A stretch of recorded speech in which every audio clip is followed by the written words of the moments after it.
Imaginez que vous trouviez un livre très ancien, transmis de génération en génération, et que vous lisiez dans les pages fanées par le temps. Une histoire incroyable, une histoire qui raconte les origines de l'homme et de notre civilisation, une histoire faite d'êtres divins, des conflits et des catastrophes destructrices. Ceci est l'histoire mystérieuse et fascinante du livre d'Enoch, un texte très ancien, et pour certains, il s'agirait même du livre le plus ancien jamais retrouvé. La tradition attribue le texte à Enoch, le patriarche biblique, héritier direct d'Adam, qui y aurait raconté des faits et des événements exceptionnels dépassant toute imagination. Des événements qui, lus avec une vision laïque, pourraient rendre notre histoire beaucoup plus mystérieuse et complexe, et pourraient expliquer les nombreuses anomalies que nous rencontrons dans la reconstitution de notre passé. Mais avant d'aller plus loin et de voyager vers des temps et des lieux inconnus, si vous ne l'avez pas encore fait, nous vous invitons à vous abonner à la chaîne pour soutenir notre travail et ne pas manquer nos nouvelles vidéos. Pour comprendre pleinement l'importance du livre d'Enoch, nous devons faire un saut dans le passé jusqu'en 1773, lorsque l'explorateur écossais James Bruce fit une découverte extraordinaire. Alors qu'il explorait les régions de l'Abyssinie, l'actuelle Éthiopie, Bruce tomba sur un manuscrit très ancien. Apporté en Europe, le texte devient connu sous le nom de Livre d'Enoch. Ce texte est écrit en Ge'ez, une ancienne langue éthiopienne, et fait partie de la collection de livres sacrés de l'Église chrétienne orthodoxe éthiopienne. C'est précisément le travail des anciens scribes abyssins qui a permis que le texte soit conservé et ne se perde pas avec le temps, et simplement sur les fanekrar, comme cela s'est produit dans le reste du monde. Et que le texte était très ancien, cela a été confirmé en 1947, lorsque les célèbres manuscrits de la Mer Morte ont été découverts dans les grottes de Qumran. Les manuscrits de la Mer Morte sont parmi les copies les plus anciennes de textes bibliques, et dans notre cas, ils ont confirmé au moins deux choses. La première est que le livre d'Enoch, qui est présent dans ces textes, en a été retrouvé des fragments partiels. La seconde est que, étonnamment, les textes trouvés dans cette grotte isolée et qui ont résisté pendant des millénaires ne sont finalement pas si différents des versions qui ont été transmises au fil du temps et auxquelles nous pouvons accéder aujourd'hui. Cela confirme que les méthodes de recopie de ces écrits étaient très efficaces. Nous savons en effet que ceux qui copiaient et ceux qui supervisaient la copie appliquaient des techniques très précises afin de ne pas commettre d'erreurs. Par exemple, on utilisait des mises en page prédéfinies, on comptait les lettres individuelles qui composaient chaque ligne du texte, et toutes les 5 lignes écrites, un contrôle minutieux était effectué. Toute erreur détectée entraînait la destruction de toute la page. Si c'est ce que nous avons appris sur les méthodes de recopie, nous savons aujourd'hui que cette méthodologie a permis de transmettre le texte de façon très correcte. Mais alors pourquoi n'avons-nous plus de traces du livre d'Enoch et de tous les textes antérieurs auxquels le manuscrit semble s'être inspiré ? Le texte d'Enoch n'est pas entré dans les livres canoniques transmis par les religions juives et chrétiennes, et donc avec le temps, n'étant plus recopié, il a été perdu. Comme nous l'avons dit précédemment, si nous avons encore aujourd'hui une trace de ce texte très ancien, nous le devons principalement à l'Éthiopie. Parce qu'il a été reconnu et considéré comme un texte de référence. Après avoir clarifié ces points, partons à la découverte de ce texte mystérieux et fascinant et analysons les raisons qui le rendent très intéressant pour la reconstitution de nos origines. Enoch était le 7e patriarche depuis la création, selon la lignée généalogique qui commence avec Adam et descend directement d'Adam à travers la lignée de Seth. La séquence de descendance est la suivante. Adam, Seth, Énos, Cainan, Mahalaleel, Jared et Enoch. Enoch est également le père de Mathusalem, qui fut à son tour le grand-père de Noé, faisant ainsi de Enoch un ancêtre direct de Noé. Nous savons que Enoch a vécu sur Terre pendant 365 ans. Une telle longévité était considérable à l'échelle de la vie humaine actuelle, mais pas vraiment pour les patriarches bibliques, qui vivaient en moyenne environ 900 ans. Mais ce qui différencie et rend le cas d'Enoch particulier, c'est qu'en réalité, il ne mourut pas, mais fut enlevé par Dieu et emmené au royaume des cieux alors qu'il était encore en vie. Enoch marcha avec Dieu. Après avoir engendré Mathusalem, il vécut encore 300 ans et engendra des fils et des filles. La vie entière d'Enoch fut de 365 ans, puis Enoch marcha avec Dieu, et il ne fut plus, car Dieu l'avait pris. Sur cette chaîne, je vais en profondeur sur des sujets difficiles à expliquer, et plus on creuse, plus il devient difficile de savoir ce qui est vraiment réel. C'est pareil avec notre argent. La bourse est complexe et difficile à vraiment comprendre. Alors je me suis aussi plongé là-dedans.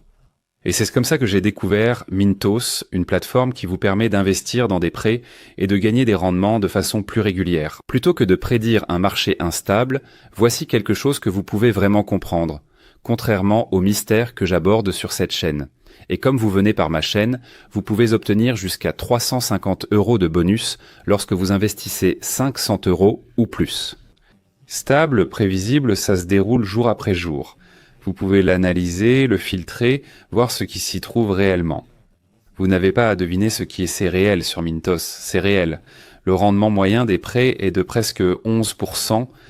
Mintos fonctionne depuis 2014 avec plus de 600 000 utilisateurs et est réglementé dans l'UE sous MiFID. Y a-t-il une autre forme de vie ailleurs?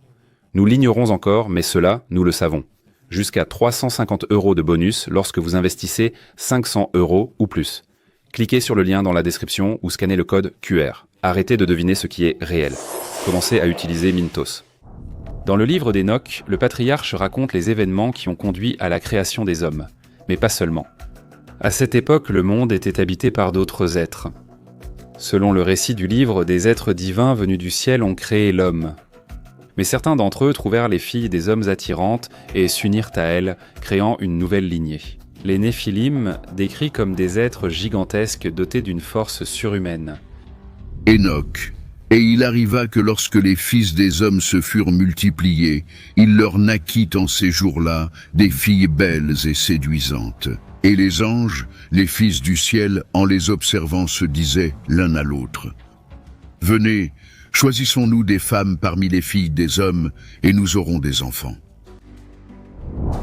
Les êtres divins, après avoir uni aux femmes et engendré les géants, transmirent aussi des secrets de l'univers aux hommes et diffusèrent la connaissance dans le monde.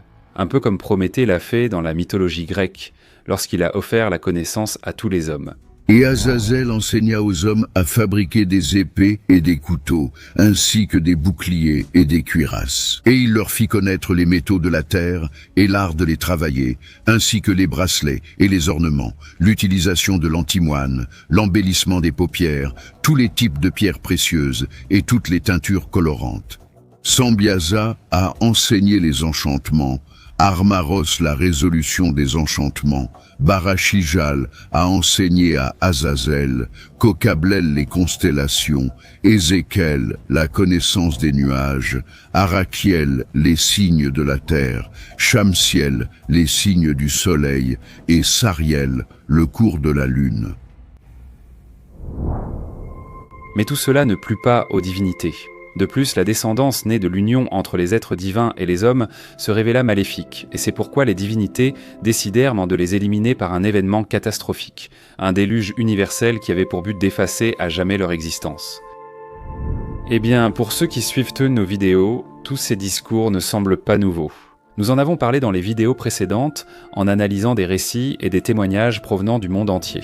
Le livre d'Enoch apparaît donc comme une pièce supplémentaire, un élément qui vient compléter un récit plus vaste. Ce que nous avons appris du livre d'Enoch se retrouve sous d'autres formes dans la culture sumérienne et babylonienne, où les Anunnaki, divinités, interagissent avec les hommes et apportent la connaissance. Si dans le livre d'Enoch, les divinités s'unissent aux hommes et donnent naissance aux Néphilim, dans la mythologie sumérienne, les Anunnaki créent les hommes pour servir les dieux. Dans les cultures mésopotamiennes, comme dans le livre d'Enoch, l'interaction entre hommes et divinités provoque une catastrophe, un déluge universel qui détruit tout sur Terre. Mais la description d'un monde dans lequel des êtres divins interagissent avec l'humanité se retrouve aussi dans la culture hindoue, où des divinités comme Brahma, Vishnu et Shiva jouent des rôles spécifiques dans le maintien de l'ordre cosmique. Et ils interagissent fréquemment avec les humains à travers des avatars ou des incarnations. Par exemple, Vishnu se réincarne plusieurs fois, y compris sous la forme de Krishna dans le Mahabharata, pour rétablir l'équilibre et la justice dans le monde. À ce stade, on ne peut s'empêcher de se demander si ce récit commun a aussi des origines communes, si tout cela n'est que le fruit d'événements survenus dans un passé lointain et qui ont ensuite été élaborés et transmis dans les cultures du monde entier. Dans le livre d'Enoch, des êtres divins, dont des anges déchus, tombent amoureux de femmes et engendrent une race de géants menant à la destruction du monde. Mais le livre d'Enoch ne parle pas seulement de cela. Enoch est présenté comme un médiateur entre le ciel et la terre. Il reçoit des révélations sur le fonctionnement de l'univers, sur les événements futurs et sur la fin des temps. Cependant, il ne faut pas imaginer le livre d'Enoch comme un seul livre, mais plutôt comme une collection de textes, dont certains sont plus anciens que d'autres. Le livre se compose de 5 sections principales. La première partie est connue sous le nom des Veilleurs. Ici, il est question des divinités créatrices et des anges déchus, de la relation que les anges ont eue avec les femmes, des géants et du déluge qui a entraîné la mort de tous les Néphilim. La deuxième section, appelée le livre des paraboles, contient 3 paraboles qui traitent de thèmes tels que le jugement divin, le règne du Messie et la figure du Fils de l'homme, un être céleste qui jugera les méchants. Certains chercheurs voient dans le Fils de l'homme une préfiguration de Jésus, et interprètent cette figure comme une prophétie de sa venue et de son rôle messianique. Cette interprétation est également soutenue par la manière dont le Nouveau Testament reprend et développe le concept de Fils de l'homme en relation avec Jésus. La troisième section se concentre sur la cosmologie, décrivant le mouvement de tous les corps célestes, du Soleil, de la Lune et des étoiles, et fournit un calendrier détaillé basé sur les cycles solaires et lunaires. La quatrième section du livre s'appelle « Les rêves ». Ici, Enoch raconte à Mathusalem avoir vu en rêve la Terre submergée par un grand déluge, et il retrace allégoriquement l'histoire de l'humanité. La dernière section de la collection propose des exhortations morales et des prophéties sur le destin de l'humanité, avec des avertissements pour les justes et les générations futures. Et elle se termine par une annexe qui raconte la punition subie par les anges qui s'étaient unis aux filles des hommes. Enoch représente donc le point de médiation entre les divinités et les hommes. Il incarne la sagesse et le partage du savoir, mais sa figure va au-delà du livre d'Enoch. On la retrouve par exemple dans la culture islamique sous les traits d'Idris. Dans la culture grecque, elle s'incarne en Hermès.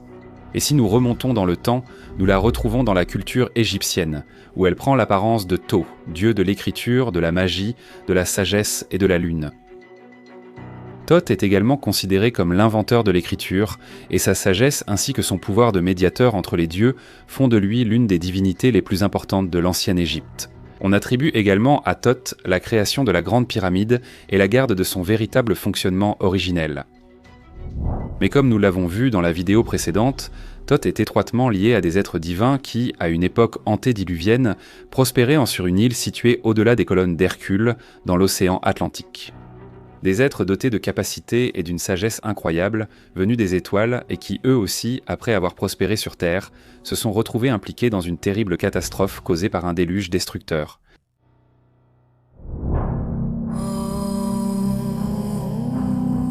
En partant du livre d'Enoch, nous avons fait le tour du monde et nous avons vu comment toutes ces histoires sont liées par un fil conducteur unique. Un récit qui nous conduit à une époque lointaine où une race d'êtres divins serait descendue sur Terre et aurait donné naissance à l'homme. Arrivés à ce point, nous ne pouvons pas nous empêcher de nous demander si tout cela n'est qu'une coïncidence, ou si au contraire tout cela fait partie d'un savoir partagé.